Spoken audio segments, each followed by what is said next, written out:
I used to have these very prophetic experiences. The prophetic experiences made me so confused. I had also a lot of troubles because from counseling, the pastor in quotes began to ask me out because he's someone I respect so much. I mean, someone that as he's praying, miracles are happening, people are falling all over the church. And he called me out during the workers' meeting and he said a prayer and he said, "Stop seeing and stop hearing. Even if you want to see or hear, let it be familiar spirits whispering to you." And that was the beginning of my confusion.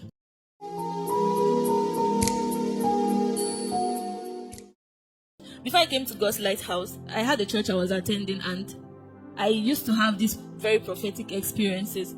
The prophetic experiences made me so confused. I would see things, I would hear voices, and I didn't know how to handle it. I had this particular pastor I would always see in my dream while in my former church. So I felt like maybe God was trying to tell me to go to his church. I left the church I was attending and being very active, and I went to the church. And at this time, there was a lot of trouble because I had a lot of people I had brought to that church. So my pastor was shocked while I would just stand up all of a sudden and leave the church. Because each time I would see that pastor come to my dream to teach me. So I just felt like maybe God wanted me to be in his church. So when I went to the church, I had also a lot of troubles because from counseling, the pastor in quotes began to ask me out. So I was not wondering like, God, why am I seeing this man teaching me in the dream, impacting, and I'm here and he's all, when his wife is around, God, I became like a daughter for the little time. So he's serious, he's like, you cannot joke. And then on WhatsApp, he's just saying different things I did not like. So at some point I was like, sir, I don't think I'm comfortable with the names you call me and the things you tell me because it's someone I respect so much. I mean, someone that as he's praying, miracles are happening, people are falling all over the church. So I was so scared to even tell him that I wasn't comfortable with the fact that he was calling me sweet names and just send me those messages. And meanwhile, I was well accepted in his home. He got angry. I feel like he was just trying to cover up. He was now like, that I was sent to destroy his ministry. I was like, I just said I wasn't comfortable with the names you were calling me. He said a lot of things. I didn't even know what to do again. Now I had another dream where the pastor of the church I left, the wife, she touched me. I don't know whatever, but I felt like God was also saying I should go back to that church again. I carried myself back to that church again. My former pastor was like, this girl. That's how you keep on hopping from one place to another. When I went back to the church, my former pastor felt I was confused. I was actually confused. And he called me out during the workers' meeting and he said a prayer. He told me to kneel down and he laid his hands on me. And he said, "Stop seeing and stop hearing. Even if you want to see or hear, let it be familiar spirits whispering to you." When I stood up, I was like, this is a welcome prayer for someone that is like a lost sheep that left your church. And he explained that he made the prayer because his general overseer had one of his pastors who was also prophetic like me. And in a bid to help the man not to go crazy based on seeing different things. Now, I was always seeing things, I would always hear voices. So he felt like he was also helping me so that I would no longer see and hear. And that was the beginning of my confusion. This confusion translated even to my choices. I didn't even know what I wanted. People of God, after that prayer, I can't make a decision. You couldn't just send me to the market. I can stand in a place for hours and I didn't know what I want to buy.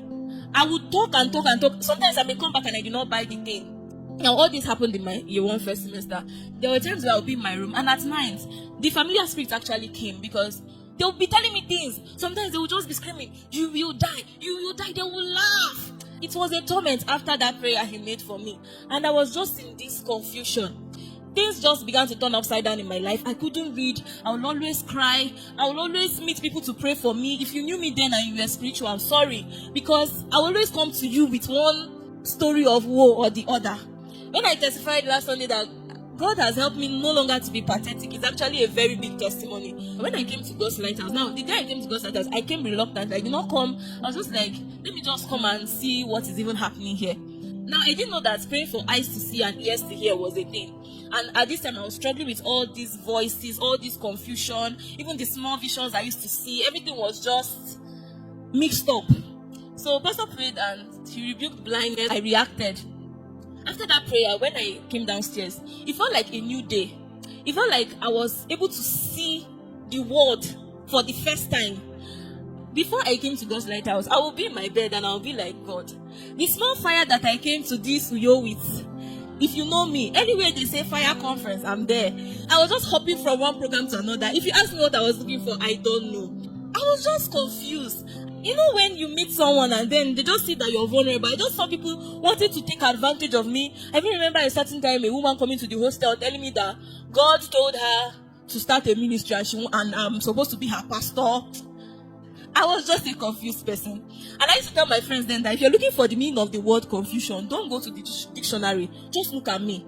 Because when I wake up in the morning and people in my room are excited about going to church, I used to be like, what is exciting about this morning? I would just drag myself and say, let it not be as if I'm a sinner and go to church. Because I felt like I could just lie down in my bed and pray and God will hear me, right? And that all those experiences made me have compassion. When I hear people say that they will not do church again, like, I want to hear your story. Because even when I was in that church where the pastor was trying to hit on me, and I was confused because I was like, so this is how they used to do the thing. Because the man is anointed, so how come? Like, I was trying to balance it. Like, how come he's anointed? How come he's also doing this thing? Like, so the anointing can still work with your issues. I was just confused. This former church I now went back to, that was even the straw that broke the camel's back. When the pastor was like, he wanted to open a campus branch and I was supposed to be the pastor there. I don't even understand. Why are people just taunting me from one place to another? But I want to thank God that He delivered me from all those series of confusion. When I came to God's Lighthouse, one of my major prophetic words was that I was supposed to sit down and learn. A lot of pastors in this world, I had their numbers. In fact, if I tell you the number of pastors I had their contact, then you will not believe. Both the popular and the unpopular. Because I will always go to people's DM on Facebook just looking for mentorship, looking for help, looking for clarity. And that's why I seem to be extra passionate about talking to people, because I know what it felt like not even knowing what you want for yourself. So I want to thank God for coming to God's Lighthouse. I want to thank God for an amazing shepherd and sub-shepherd. I want to thank God for pastor, that you can have questions in your mind. You will come and you will be answered. And even the prophetic gifts, I know how to now use it, and it's no longer something that I'm feeling bad at. Why am I weird? I know how to channel it towards the good purpose. For this amazing deliverance from confusion, may God... Thanks for watching. For more stories of God's transforming power, as well as all the life-changing content, do check out the links in the description. Please do not forget to subscribe, like, turn on your notification bell, and share. God bless you.